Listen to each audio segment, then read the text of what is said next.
ಸಿದ್ದರಾಮಯ್ಯ ಸರ್ಕಾರ ಅಂದುಕೊಂಡಿದ್ದು ಸಾಧಿಸ್ತಾ ಇದೆ. ಆರ್ಎಸ್ಎಸ್ ಚಟುವಟಿಕೆಗಳಿಗೆ ಬ್ರೇಕ್ ಹಾಕಲು ನಿರ್ಧಾರ ಮಾಡಿದೆ. ಹಾಗಿದ್ರೆ ಆ ನಿರ್ಬಂಧ ಹೇಗಿರುತ್ತೆ ನೋಡ್ಕೊಂಬಾಣ ಬನ್ನಿ.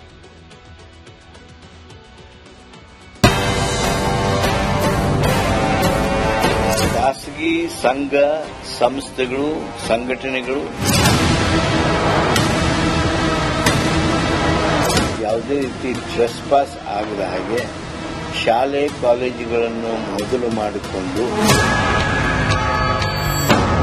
ರಾಜ್ಯ ಸಚಿವ ಸಂಪುಟ ತನ್ನ ನಿರ್ದೇಶನ ನೀಡಿದೆ. ಆರ್ಎಸ್ಎಸ್ ಸೇರಿ ಖಾಸಗಿ ಸಂಘಟನೆಗಳಿಗೆ ಬಿಗ್ ಶಾಕ್. ಸರ್ಕಾರಿ ಜಾಗದಲ್ಲಿ ಬೈಠಕ್, ಕವಾಯತಿಗೆ ನಿರ್ಬಂಧ. ಸಿಎಂ ಸಿದ್ದರಾಮಯ್ಯ ನೇತೃತ್ವದ ಸಚಿವ ಸಂಪುಟ ಸಭೆಯಲ್ಲಿ ಕಠಿಣ ನಿರ್ಧಾರವೊಂದನ್ನು ತೆಗೆದುಕೊಳ್ಳಲಾಗಿದೆ.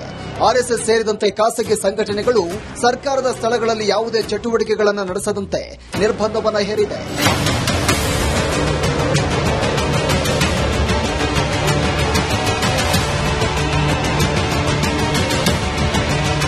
ಮೊನ್ನೆಯಷ್ಟೇ ಸಚಿವ ಪ್ರಿಯಾಂಕ್ ಖರ್ಗೆ ಸರ್ಕಾರಿ ಜಾಗದಲ್ಲಿ ಆರ್ಎಸ್ಎಸ್ ಸೇರಿ ಯಾವುದೇ ಖಾಸಗಿ ಸಂಘಟನೆಗಳು ಚಟುವಟಿಕೆ ನಡೆಸಬಾರದು ಅಂತ ಸಿಎಂಗೆ ಪತ್ರ ಬರೆದಿದ್ರು. ಇದಾದ ಮೇಲೆ ಬಿಜೆಪಿ ಹಾಗೂ ಕಾಂಗ್ರೆಸ್ ನಾಯಕರ ನಡುವೆ ವಾಗ್ವಾದಗಳು ಕೂಡ ನಡೆದಿದ್ವು. ಇದೀಗ ಸಿಎಂ ಸಿದ್ದರಾಮಯ್ಯ ನೇತೃತ್ವದ ಸಚಿವ ಸಂಪುಟ ಸಭೆಯಲ್ಲಿ ಮಹತ್ವದ ನಿರ್ಧಾರವನ್ನು ಕೈಗೊಳ್ಳಲಾಗಿದೆ. ಆರ್ಎಸ್ಎಸ್ಗೆ ಕಾಂಗ್ರೆಸ್ ಶಾಕ್. ರಾಜ್ಯದಲ್ಲಿ ಆರ್ಎಸ್ಎಸ್ ಸೇರಿದಂತೆ ಖಾಸಗಿ ಸಂಘಟನೆಗಳ ಚಟುವಟಿಕೆಗಳಿಗೆ ನಿರ್ಬಂಧ ಹೇರಲಾಗಿದೆ. ವಿಧಾನಸೌಧದಲ್ಲಿ ನಡೆದಂತಹ ಸಚಿವ ಸಂಪುಟ ಸಭೆಯಲ್ಲಿ ಈ ನಿರ್ಧಾರವನ್ನು ತೆಗೆದುಕೊಳ್ಳಲಾಗಿದೆ. ಸರ್ಕಾರಿ ಶಾಲಾ ಮೈದಾನಗಳಲ್ಲಿ ಆರ್ಎಸ್ಎಸ್ ಬೈಠಕ್ಗೆ ಬ್ರೇಕ್ ಬೀಳುತ್ತೆ. ಸಾರ್ವಜನಿಕ ಸ್ಥಳಗಳಲ್ಲಿ ಆರ್ಎಸ್ಎಸ್ ಬೈಠಕ್ ಮಾಡುವಂತಿಲ್ಲ. ಪೂರ್ವಾನುಮತಿ ಇಲ್ಲದೆ ಆರ್ಎಸ್ಎಸ್ ಬೈಠಕ್ಗೆ ಮಾಡಬಾರದು. ಖುದ್ದು ಸಭೆಯಲ್ಲಿ ಸಿಎಂ ಸಿದ್ದರಾಮಯ್ಯ ಸಚಿವ ಪ್ರಿಯಾಂಕ್ ಖರ್ಗೆ ಎತ್ತಿದ ವಿಚಾರ ಕುರಿತು ಪ್ರಸ್ತಾಪ ಮಾಡಿದ್ರು. ತಮಿಳುನಾಡಿನ ಮಾದರಿಯಲ್ಲಿ ನಿರ್ಬಂಧವನ್ನು ವಿಧಿಸಲು ನಿರ್ಧಾರ ಮಾಡಿದ್ರು. ನೀವು ಪಬ್ಲಿಕ್ ಸ್ಪೇಸಸ್ ನಲ್ಲಿರಬಹುದು, ರಸ್ತೆಗಳಲ್ಲಿರಬಹುದು, ಮನಸ್ಸಿಗೆ ಬಂದಂಗೆ ಮಾಡ್ಲಿಕ್ಕೆ ಆಗೋದಿಲ್ಲ. ಏನೇ ಇದ್ರೂ ಕೂಡ ಪರ್ಮಿಷನ್ ತಗೊಂಡು ಮಾಡಲಿ. ಪರ್ಮಿಷನ್ ಕೊಡೋದು ಬಿಡೋದು ಸರ್ಕಾರದ ವಿವೇಚನ. ಅದಕ್ಕೆ ಮಾನದಂಡಗಳಿರ್ತವೆ.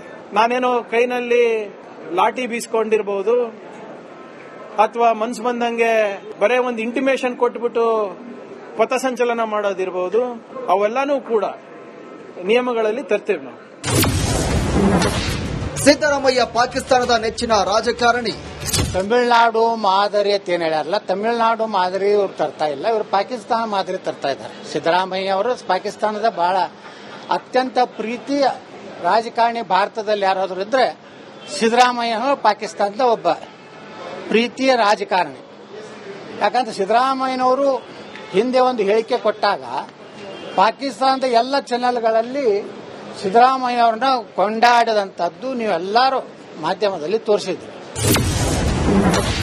ಪ್ರಿಯಾಂಕ್ ಖರ್ಗೆಗೆ ತಾಕತ್ ದಮ್ಮಿದ್ರೆ ಪ್ರಿಯಾಂಕ ಖರ್ಗೆ ಅವರಿಗೆ ನೀವೇನು ಇವತ್ತು ನಡ್ಕೋತಾ ಇದ್ದೀರಿ, ಒಂದು ತಾಲಿಬಾನಿ ಜನರ ಒಂದು ಮಾರ್ಗದರ್ಶನದಲ್ಲಿ ನೀವು ನಡೀತಾ ಇದ್ದೀರಿ. ನಿಮಗೆ ತಾಕತ್ತು ದಮ್ಮು ಇದ್ರೆ ಮತ್ತೊಮ್ಮೆ ಹೇಳ್ತೇನೆ, ಕರ್ನಾಟಕದಲ್ಲಿ ಸಾವಿರಾರು ಲಕ್ಷಾಂತರ ಎಕರೆ ಈ ಮುಸ್ಲಿಂ ಮಸೂದಿಗಳು, ಅಕ್ರಮ ಮಸೂದಿಗಳು, ಅಕ್ರಮ ಮದ್ರಸಾಗಳು ಏನು ನಡೀತಾ ಇವೆ ಸರ್ಕಾರದ ಒಂದು ಜಾಗೆಯಲ್ಲಿ, ಅವು ಸಂಪೂರ್ಣ ನಿರ್ನಾಮ ಮಾಡಿ ಆಮೇಲೆ ಆರ್ಎಸ್ಎಸ್ ಬಗ್ಗೆ ಮಾತನಾಡಿ. ಆರ್ಎಸ್ಎಸ್ಗೆ ಪರೋಕ್ಷವಾಗಿ ಅಂಕುಶ.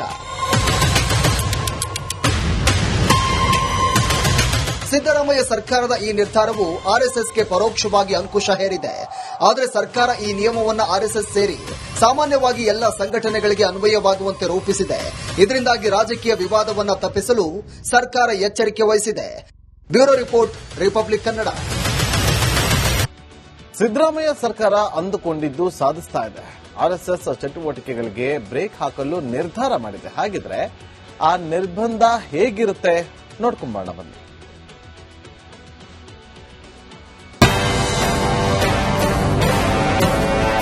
ಖಾಸಗಿ ಸಂಘ ಸಂಸ್ಥೆಗಳು ಸಂಘಟನೆಗಳು ಯಾವುದೇ ರೀತಿ ಟ್ರೆಸ್ಪಾಸ್ ಆಗದ ಹಾಗೆ ಶಾಲೆ ಕಾಲೇಜುಗಳನ್ನು ಮೊದಲು ಮಾಡಿಕೊಂಡು ರಾಜ್ಯ ಸಚಿವ ಸಂಪುಟ ತನ್ನ ನಿರ್ದೇಶನ ನೀಡಿದೆ. ಆರ್ಎಸ್ಎಸ್ ಸೇರಿ ಖಾಸಗಿ ಸಂಘಟನೆಗಳಿಗೆ ಬಿಗ್ ಶಾಕ್. ಸರ್ಕಾರಿ ಜಾಗದಲ್ಲಿ ಬೈಠಕ್, ಕವಾಯತಿಗೆ ನಿರ್ಬಂಧ. ಸಿಎಂ ಸಿದ್ದರಾಮಯ್ಯ ನೇತೃತ್ವದ ಸಚಿವ ಸಂಪುಟ ಸಭೆಯಲ್ಲಿ ಕಠಿಣ ನಿರ್ಧಾರವೊಂದನ್ನು ತೆಗೆದುಕೊಳ್ಳಲಾಗಿದೆ. ಆರ್ಎಸ್ಎಸ್ ಸೇರಿದಂತೆ ಖಾಸಗಿ ಸಂಘಟನೆಗಳು ಸರ್ಕಾರದ ಸ್ಥಳಗಳಲ್ಲಿ ಯಾವುದೇ ಚಟುವಟಿಕೆಗಳನ್ನು ನಡೆಸದಂತೆ ನಿರ್ಬಂಧವನ್ನು ಹೇರಿದೆ.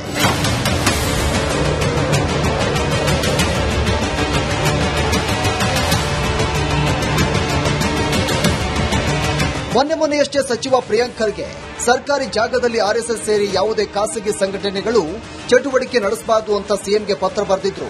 ಇದಾದ ಮೇಲೆ ಬಿಜೆಪಿ ಹಾಗೂ ಕಾಂಗ್ರೆಸ್ ನಾಯಕರ ನಡುವೆ ವಾಗ್ವಾದಗಳು ಕೂಡ ನಡೆದಿದ್ವು. ಇದೀಗ ಸಿಎಂ ಸಿದ್ದರಾಮಯ್ಯ ನೇತೃತ್ವದ ಸಚಿವ ಸಂಪುಟ ಸಭೆಯಲ್ಲಿ ಮಹತ್ವದ ನಿರ್ಧಾರವನ್ನು ಕೈಗೊಳ್ಳಲಾಗಿದೆ. ಆರ್ಎಸ್ಎಸ್ಗೆ ಕಾಂಗ್ರೆಸ್ ಶಾಕ್. ರಾಜ್ಯದಲ್ಲಿ ಆರ್ಎಸ್ಎಸ್ ಸೇರಿದಂತೆ ಖಾಸಗಿ ಸಂಘಟನೆಗಳ ಚಟುವಟಿಕೆಗಳಿಗೆ ನಿರ್ಬಂಧ ಹೇರಲಾಗಿದೆ. ವಿಧಾನಸೌಧದಲ್ಲಿ ನಡೆದಂತಹ ಸಚಿವ ಸಂಪುಟ ಸಭೆಯಲ್ಲಿ ಈ ನಿರ್ಧಾರವನ್ನು ತೆಗೆದುಕೊಳ್ಳಲಾಗಿದೆ.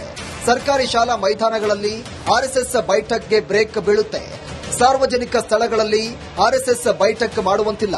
ಪೂರ್ವಾನುಮತಿ ಇಲ್ಲದೆ ಆರ್ಎಸ್ಎಸ್ ಬೈಠಕ್ಗೆ ಮಾಡಬಾರದು.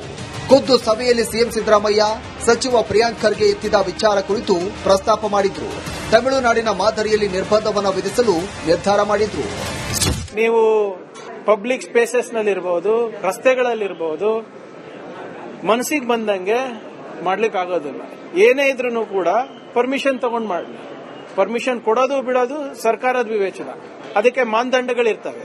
ನಾನೇನೋ ಕೈನಲ್ಲಿ ಲಾಠಿ ಬೀಸ್ಕೊಂಡಿರಬಹುದು ಅಥವಾ ಮನ್ಸು ಬಂದಂಗೆ ಬರೇ ಒಂದು ಇಂಟಿಮೇಷನ್ ಕೊಟ್ಬಿಟ್ಟು ಪಥಸಂಚಲನ ಮಾಡೋದಿರಬಹುದು. ಅವೆಲ್ಲಾನು ಕೂಡ ನಿಯಮಗಳಲ್ಲಿ ತರ್ತೇವೆ ನಾವು. ಸಿದ್ದರಾಮಯ್ಯ ಪಾಕಿಸ್ತಾನದ ನೆಚ್ಚಿನ ರಾಜಕಾರಣಿ.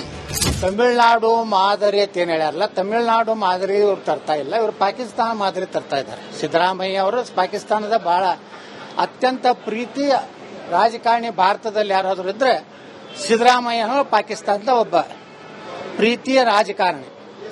ಯಾಕಂದ್ರೆ ಸಿದ್ದರಾಮಯ್ಯನವರು ಹಿಂದೆ ಒಂದು ಹೇಳಿಕೆ ಕೊಟ್ಟಾಗ ಪಾಕಿಸ್ತಾನದ ಎಲ್ಲ ಚಾನೆಲ್ಗಳಲ್ಲಿ ಸಿದ್ದರಾಮಯ್ಯ ಅವರನ್ನ ಕೊಂಡಾಡದಂತದ್ದು ನೀವೆಲ್ಲರೂ ಮಾಧ್ಯಮದಲ್ಲಿ ತೋರಿಸಿದ್ರಿ. ಪ್ರಿಯಾಂಕ್ ಖರ್ಗೆಗೆ ತಾಕತ್ ದಮ್ಮಿದ್ರೆ ಪ್ರಿಯಾಂಕ ಖರ್ಗೆ ಅವರಿಗೆ ನೀವೇನು ಇವತ್ತು ನಡ್ಕೋತಾ ಇದ್ದೀರಿ, ಒಂದು ತಾಲಿಬಾನಿ ಜನರ ಒಂದು ಮಾರ್ಗದರ್ಶನದಲ್ಲಿ ನೀವು ನಡೀತಾ ಇದ್ದೀರಿ.